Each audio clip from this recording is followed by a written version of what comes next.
What's the weather like where you live? Well, here in Western New York, we get a lot of snow that comes off one of the Great Lakes nearby. I have dogs who have pretty long fur, so you can imagine winters are not one of my favorite seasons sometimes. But we still go outside for every single potty break. We always have. I used to have a hairless Chinese crested dog named Littleby, who did just fine with outdoor potty breaks, even with no fur. If I can do it and Littleby can do it, you and your dog can do it too. Michele here, your fear-free certified dog trainer. And if you're looking for puppy training tips, you're in the right place. Go ahead and subscribe to the channel so you get updates when a new video is launched and ready for you. Puppy potty training really is a year-round activity, and for new puppies, you're going to be spending a lot of time outdoors at first. I know it can be a lot of work, but if you put in the training time when your dog is young, you'll only have a few months or maybe a year of fairly intense work. But after that, you're going to have 10 to 15 years of easy sailing. So try to think of it like building skills for a lifetime. And when you're putting on your coat and your boots to take your puppy out for the third time in an hour, just say to yourself, it won't always be like this. Now, if you're just beginning the process of potty training and you're not sure how to do it effectively or efficiently, I want you to grab my free digital new puppy starter kit.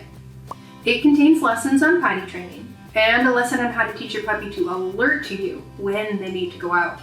The kit also contains your first training game and a sample schedule for a young puppy. Now, once you absorb all that fabulous info, you're going to be on the right track. Oh, did I mention the entire thing is free?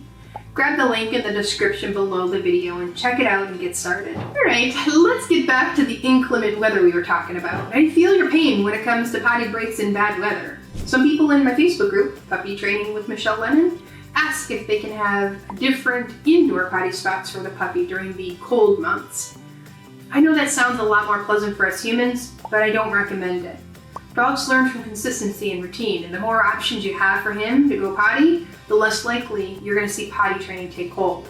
That's right, too many options is actually a bad thing for your puppy. You could have an alternative potty spot for really unusual weather, like a huge storm blowing in or a tornado, but that's a very different situation than trying to avoid the rain and the snow on a daily basis. So let's talk about how to get that puppy out for those endless potty breaks when it's raining or snowing. Now the first thing you're going to want to do is desensitize the weather. And what that really means is exposing your puppy to the smells and the feeling of wet and cold in small doses so he becomes comfortable with it. And then you pair the exposure time with treats and kibble, then you're going to start to build that positive association. And you do this as well as continue to take your pup outside for all potty breaks. You can also get a few of your pup's toys and get them a little wet with the rain and then allow them to sniff and check them out. This pairs another good thing, toys with something new, rain. This is how we introduce new things to our dogs in a positive way. This helps them have an accepting and positive association with the item and other new things for a lifetime. Now, one great way to start the desensitization of rain is to open some windows or doors when it's raining. You probably notice how different it smells when it rains, and your pup's going to be very interested too. You'll want to help your puppy get used to the smell slowly. Another thing to do is add in more senses. You can recreate rain with the water or the hose to help puppy get used to the feeling. Do not point the hose directly at your puppy. Instead, let it mist lightly and adjust from there. You can do the same with snow. You can even bring in some snow inside and put it in a bowl for your pup to sniff and even eat. This helps the new item become more familiar, but in a calm and quiet area inside. Many young puppies find the new smells outside to be overwhelming at first. So, we like this concept of bringing new things inside for a calmer introduction. Now, I also want you and your puppy to spend time doing fun things in the rain or snow. Your puppy is really good at matching your energy.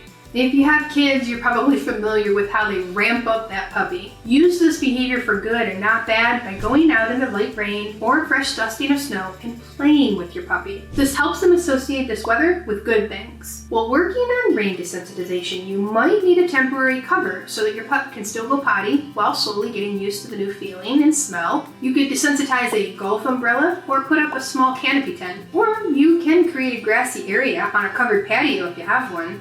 I teach my students the trick of using sod in a cement mixing tray or even a washing machine tray as a temporary grassy potty spot. You can also use a service that periodically sends grassy pads to you. I like the one from Fresh Patch. If you're going to set up a grassy area on your patio or close to the door, you might need a small border, kind of a fence around the area so it's distinctive to your dog. You want to make it very clear where the potty spot is and where it's not. This allows you to guide your puppy into the area on a leash and then praise and reward as soon as he's done. If you need a suggestion for an easy little fence that's simple to move around, I like this one. I've included the link below for you to check out in more detail. So you see, there are a lot of options for more comfortable potty spots while working on the desensitization process. You know it's not an option? Pee pads.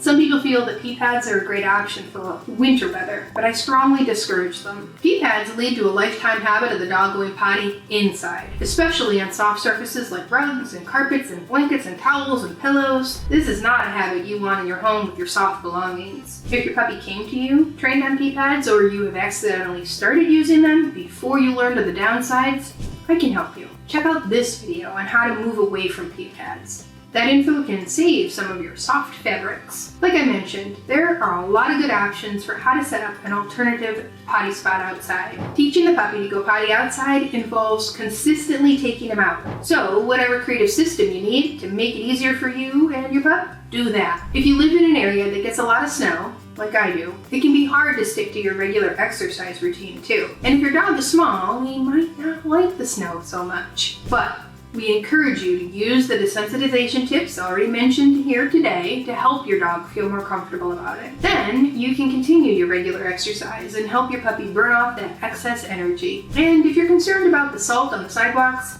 I recommend a product called Musher's Secret for the paws. This is going to help keep them protected from that salt. I don't recommend any kind of clothing for dogs, especially booties. It masks their body language. It's often uncomfortable, and most dogs don't tolerate booties or shoes unless they've been introduced to them as a very young puppy and had daily and weekly exposure to them. Oh, if you're a doodle owner, just be sure to give that pup a good drying and then a combing, followed by a brushing when you come in from the rain and snow, so mats don't form. The cold is also not usually a problem for your dog, even without a doggy sweater. Most dogs do just fine in the cold weather for short walks, like 15 minutes. You can even make it shorter if you think it's too cold or too wet. Even a short outing, especially if you have a routine of regular walks, can really help your puppy release some of that energy. If you simply cannot get your pup out for some outdoor exercises, there's still a lot you can do inside to address the mental and physical energy. I have a video for you to check out if that sounds like something you need. So, just remember, desensitize the new sensations of rain and snow, consistently take your puppy out for the potty breaks, even if it's a grassy area near the door, and try to maintain regular exercise even in winter months. I've been taking my guys outside for potty breaks for years, so I know you can do it too. Alright, this is Michele Lennon of the How to Train a Dream Dog team, wishing you a safe and efficient potty training in winter. Are you loving this great info? If you love our stuff, please let us know.